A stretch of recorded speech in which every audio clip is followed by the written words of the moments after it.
भैया के चलते लगातार मिल रही हार, अब बहन होंगी पीएम पद की दावेदार। जी हां, कांग्रेस पार्टी में ये चर्चा और ये बयानबाजियां काफी लंबे वक्त से चल रही हैं। प्रियंका गांधी जब से लोकसभा की सांसद बनी हैं, उसी वक्त से लगातार कांग्रेस पार्टी के विभिन्न कार्यकर्ताओं नेताओं में ये विचार है कि क्या प्रियंका गांधी आने वाले 2029 के लोकसभा चुनाव के लिए पीएम पद की अपनी दावेदारी पेश कर रही हैं। दरअसल पिछले दिनों जिस तरीके से बयान सामने आए कांग्रेस पार्टी के कुछ सांसदों के, जिसमें नाम शामिल है इमरान मसूद का, कांग्रेस पार्टी को समर्थन कर रहे और बाहर से साथ दे रहे पूर्णिया के जाने पहचाने सांसद पप्पू यादव का, जिन्होंने ये कहा कि हमें प्रियंका गांधी में इंदिरा गांधी का अक्स दिखाई देता है। तो ऐसे में क्या राहुल गांधी अब आने वाले वक्त में बहन प्रियंका गांधी को आगे करके अपनी रणनीति को बदलने का काम करेंगे? ये देखना बेहद दिलचस्प रहेगा। हाल ही में जो संसद का शीतकालीन सत्र चला, उसमें दो बड़े विपक्ष की तरफ से संबोधन दिया गया, जिसमें एक भाषण था राहुल गांधी का, दूसरा था प्रियंका गांधी का। राहुल गांधी ने अपना पूरा भाषण इंग्लिश भाषा में दिया, लेकिन प्रियंका गांधी ने हिंदी भाषा में भाषण देकर के कहीं ना कहीं बैलेंस करने का प्रयास किया। तो क्या राहुल गांधी सिर्फ दक्षिण भारत की राजनीति को फोकस कर रहे हैं? क्या प्रियंका गांधी उत्तर भारत में कोई बड़ा कांग्रेस के लिए कमाल कर सकती हैं? गांधी परिवार की और कांग्रेस पार्टी की अंदरूनी रणनीतियां क्या है, इस पर चर्चा करेंगे इस खास कार्यक्रम में। लेकिन पहले आपको बयान सुनवा देते हैं। अब प्रियंका गांधी के समर्थन में इमरान मसूद, पप्पू यादव के बाद सचिन पायलट भी उतर चुके हैं। तो पायलट ने प्रियंका गांधी को यहां पर प्रधानमंत्री पद के लिए प्रोजेक्ट किए जाने को लेकर क्या कुछ कहा, उनका बयान सुनिए। मैं मानता हूं कि आज हम लोगों को प्रण लेना है और देश में तमाम चुनौतियां हैं। आप जानते हैं जो नरेगा को उन्होंने खत्म करने की साजिश रची है, उसके खिलाफ पूरी कांग्रेस पार्टी आज से ही हम लोग अपना अभियान पूरे देश भर में चलाएंगे और बाकी जो चुनौतियां हैं उनको हम सामना करेंगे और कोर्ट्स में जो केस हैं उस पर मजबूती से अपना पक्ष रखेंगे।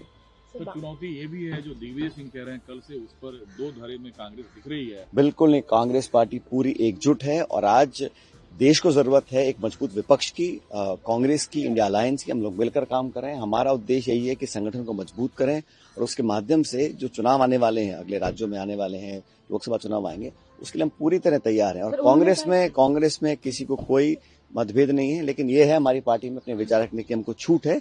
वो मीटिंग के अंदर अपनी बात रखते हैं कि कैसे हमारे उद्देश्य को पूरा किया जाए और पार्टी को मजबूत किया जाए। सर, उनका कहना है कि संगठन के तौर पर आरएसएस काफी मजबूत है, आइडियोलॉजिकल डिफरेंस जाहिर तौर पर है, पर संगठन पे तौर पर मजबूत है। तस्वीर उन्होंने डाली नरेंद्र मोदी की, जब जमीन पर बैठे थे और आज प्रधानमंत्री बने। उनको जो कहना था उन्होंने कह दिया मीटिंग के अंदर और बाद में अपना क्लैरिफिकेशन भी दिया है। लेकिन इतना मैं कहना चाहता हूँ, कांग्रेस का नेता कोई भी हो, छोटा बड़ा हो, हम सबका एक ही लक्ष्य है, कैसे खड़गे जी, राहुल जी को मजबूत करें, क्योंकि पार्लियामेंट के अंदर और पार्लियामेंट के बाहर आज बहुत जरूरत है कि एक ऐसा मजबूत विपक्ष रहे ताकि देश को विकल्प मिल सके। और मजबूत होने की जरूरत है विपक्ष को। 6 महीने में इस निंदा कानून के तहत 71 अटैक्स हुए हैं अल्पसंख्यक समुदाय पर।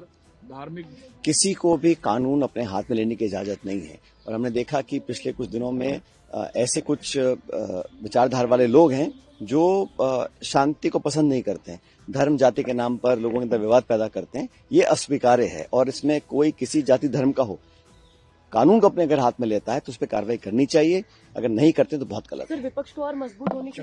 तो ये सचिन पायलट थे जिन्होंने प्रियंका गांधी को लेकर के कहा कि हम कांग्रेस पार्टी हाईकमान के साथ खड़े हैं, जो फैसला लिया जाएगा कांग्रेस पार्टी का हर एक कार्यकर्ता, हर एक राज्य संगठन इकाई का नेता उसकी अनुपालना करेगा और पार्टी अनुशासन में रहते हुए ही आगे बढ़ते हुए नजर आएगी। इस खास मुद्दे पर चर्चा करने के लिए मेरे साथ मेरे वरिष्ठ सहयोगी अमन जी जुड़ चुके हैं। सर, प्रियंका गांधी कांग्रेस पार्टी का एक उभरता हुआ चेहरा और लंबे वक्त से राजनीति में सक्रिय हैं। इमरान मसूद, पप्पू यादव के जो बयान सामने आए, जिसमें उन्होंने सीधे तौर पर यह कहा कि प्रियंका गांधी में हमें पीएम पद की एक दावेदारी पेश करने वाली नेत्री के रूप में एक अच्छा चेहरा नजर आता है। क्या वाकई अब राहुल गांधी को साइडलाइन करके कांग्रेस पार्टी प्रियंका गांधी पर 2029 की तैयारियों के लिए कोई एक्सपेरिमेंट करेगी या अभी राहुल गांधी ही कंटिन्यू करेंगे? देखिए ये चर्चा मेरे ख्याल दिनेश जी बहुत लंबे वक्त से चलती चली आ रही है, जहां पर कई लोगों ने, कई राजनीतिक जानकारों ने ये कहा है कि भाई राहुल गांधी से अगर नहीं हो पा रहा है, या राहुल गांधी को लेकर जिस तरह की इमेज मीडिया ने बिल्ड की है, बनाई है, उसकी वजह से कांग्रेस पार्टी की अगर नैया पार नहीं हो पा रही है, तो ऐसे में जो चेहरा है उसको बदलने में दिक्कत क्या है। प्रियंका गांधी जिनको सब लोग बहुत चाहते हैं कांग्रेस पार्टी में, सब लोग ये चाहते हैं कि भाई उनको भी राहुल गांधी के बराबर जो है ओहदा दिया जाए, और यहां तक भी जिस तरह आपने कई बयान भी सुनवाए उसमें भी ये कहा जा रहा है कि प्रियंका गांधी में वो काबिलियत है कि वो प्रधानमंत्री भी बन सकते हैं। अब जरा देखिए 1929 से पहले अगर ये चर्चा शुरू हो रही है तो क्या इसका मायने ये समझा जाए कि भाई हिंदी भाषी जो राज्य हैं उसके ऊपर प्रियंका गांधी का पूरा कंट्रोल रहे।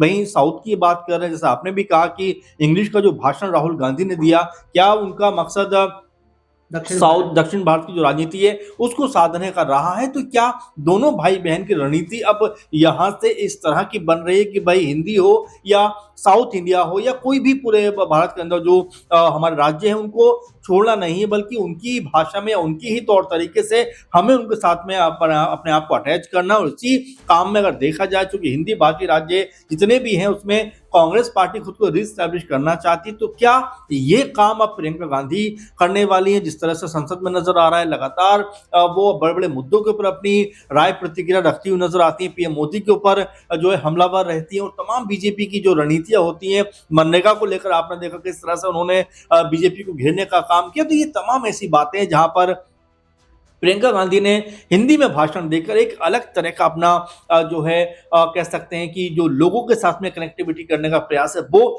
तेज किया। वहीं राहुल गांधी ने जिस अंदाज में इंग्लिश में भाषण दिया उससे आप समझिए कि इंग्लिश में जिस तरह से उनकी जो बोलने का अंदाज था, तौर तरीका था, वो कहीं ना कहीं ये बता रहा था कि वो हो सकता है कि जो दक्षिण भारत की राजनीति है उसको ज्यादा फोकस करे। और पहले राहुल गांधी ने बाकायदा दिनेश जी ये बात कही भी है कि उत्तर भारत के मुकाबले दक्षिण भारत में राजनीति करना ज्यादा आसान है। उस समय इस बात को लेकर तमाम तरह की लोगों ने चर्चाएं भी छेड़ी थी कि क्या सिर्फ साउथ तक फोकस करना चाहते हैं, क्या साउथ की राजनीति ही देखना चाहते हैं राहुल गांधी? तो कहीं ना कहीं इन सब बात जी सर, मैं एक सवाल यहाँ पे मेरे जहन में आ रहा है और बीच में आपको रोक रहा हूँ। भाजपा के पास कोई बड़ा चेहरा, महिला चेहरा नहीं है।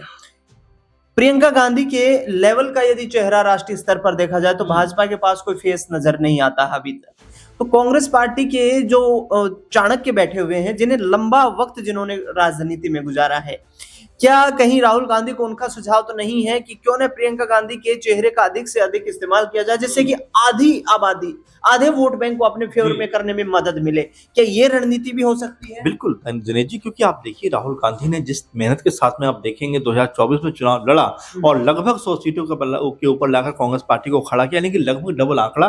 वो क्या कंटिन्यू करना चाहेंगे? और इसमें अगर प्रियंका गांधी की ताकत भी ऐड हो जाती है, जैसा आपने कहा कि आधी आबादी की अगर बात करें तो प्रियंका गांधी वहां पर क्या कोई बड़ा चेहरा बनती हुई दिखाई पड़ सकती हैं। लड़की हूं, लड़ सकती हूं, इस तरह के नारे उन्होंने पहले बुलंद किए थे, लेकिन ये अलग बात है, कांग्रेस पार्टी को बहुत ज्यादा फायदा इन नारों का नहीं मिला। लेकिन चूंकि राजनीति हर 4-5 साल में बदलती हुई दिखाई पड़ती है, आज से 3-4 साल पहले जो मुद्दे थे वो आज नहीं है, तो ये तमाम तरह से जो पलते हैं वो अलग अलग दिखाई पड़ती है। तो ऐसे में प्रियंका गांधी जरूर हो सकता है कि यहाँ पर एक अलग दिशा की, एक अलग दशा की राजनीति करती हुई नजर आ जाए, क्योंकि संसद के अंदर 33% का आरक्षण महिलाओं के लिए वैसे ही बन चुका है। तो यहाँ हो सकता है कि प्रियंका गांधी एक तरफ महिलाओं को साधने का प्रयास करती है और साथ में जो हिंदी भाषी राज्य है, चूंकि कई नेताओं ने यह बात कही है कि प्रियंका गांधी के अंदर उनकी दादी इंदिरा गांधी की छवि नजर आती है, बेबाक वो बात रखती हैं, तथ्यों के साथ में बात रखती हैं और ऐसी बात रखती हैं कि बड़े से बड़े वक्ता भी उनके सामने जो है अपनी चुप्पी साधे हुए नजर आते हैं। तो क्या एक ये भी मकसद कांग्रेस पार्टी का हो सकता है कि भाई राहुल को तो हम ट्राई कर ही रहे हैं, लगभग 10-15 साल से राहुल गांधी मुख्य चेहरा बने हुए, तो क्या प्रियंका गांधी का चेहरा धीरे से आगे किया जा सकता है? अगर ऐसा होता है तो यकीन जानिए कि कांग्रेस पार्टी को भी अब ये शायद पता चल चुका है कि भाई राहुल गांधी के नाम को लेकर जिस तरह से कह सकते हैं मीडिया के जरिए या तमाम बयानों के जरिए जिस तरह से उनकी छवि को खराब किया गया है या एक अलग तरह की छवि उनकी बनाई गई है, हो सकता है ये भी एक बात आड़े आ रही हो। चूंकि प्रियंका गांधी अभी राजनीति में उतनी मजबूत नहीं है, लेकिन चूंकि राजनीतिक विरासत उनकी इतनी कह सकते हैं बड़ी है, जिसको लेकर अगर वो आगे चलती हैं तो कांग्रेस पार्टी को मुझे भी ऐसा लगता है फायदा होता हुआ दिखाई पड़ सकता है। कांग्रेस को फायदा हो सकता है। इमरान मसूद का बयान सुनिए, जो प्रियंका गांधी को पीएम पद के लिए प्रोजेक्शन किए जाने का सिफारिश करते हुए नजर आ रहे हैं। मंत्री देखिए इंदिरा जी की तरह कैसे जवाब देकर आएंगी। वो प्रियंका गांधी है, उसके नाम के आगे गांधी लगा हुआ है। वो इंदिरा गांधी की पोती है। पाकिस्तान को इलाज ऐसा किया था कि पाकिस्तान सदियों उस दर्द को नहीं भूल पाया। बनाइए प्रियंका गांधी को प्रधानमंत्री, देखिए फिर जवाब कैसा मिलता है। हिम्मत भी नहीं होगी करने की। सर, प्रियंका गांधी के अलावा राहुल गांधी भी निशाने पर हैं। राहुल गांधी ने साफ तौर पर कहा, जो सब जर्मनी के दौरे पे हैं, जर्मनी के दौरे के अंदर उन्होंने कहा कि बीजेपी कैप्चर कर रही है इंस्टीट्यूशंस को, रूलिंग पार्टी एलिमिनेट कर रही है, कॉन्स्टिट्यूशन को खत्म कर रही है। ये भी उन्होंने कहा कि इंडिया ने तो है सारी प्रोडक्शन हैंडओवर कर दी है चाइना को, हम सिर्फ ट्रेडिंग कर रहे हैं। और ये बड़ी एमएसएमई छोटे जो उद्योग हैं वो इसके अंदर जो है। देखिए इन्होंने पूरा का पूरा, जब राहुल जी बोलते हैं ना, तो राहुल जी की बात को अगर आप गंभीरता के साथ और गहराई के साथ सोचें तो आपकी समझ में आएगा। आपने पूरी उत्पादन क्षमता जो थी हमारी उसको गिरा दिया है। हम कंज्यूमर बेस्ड इकोनॉमी बन के रह गए हैं। हमारा देश सिर्फ उपभोक्ता बनकर रह गया है। हमारा लोग दोहन कर रहे हैं। हम अगर उत्पादन नहीं करेंगे तो इतनी बड़ी संख्या में लोगों को रोजगार कैसे दे पाएंगे।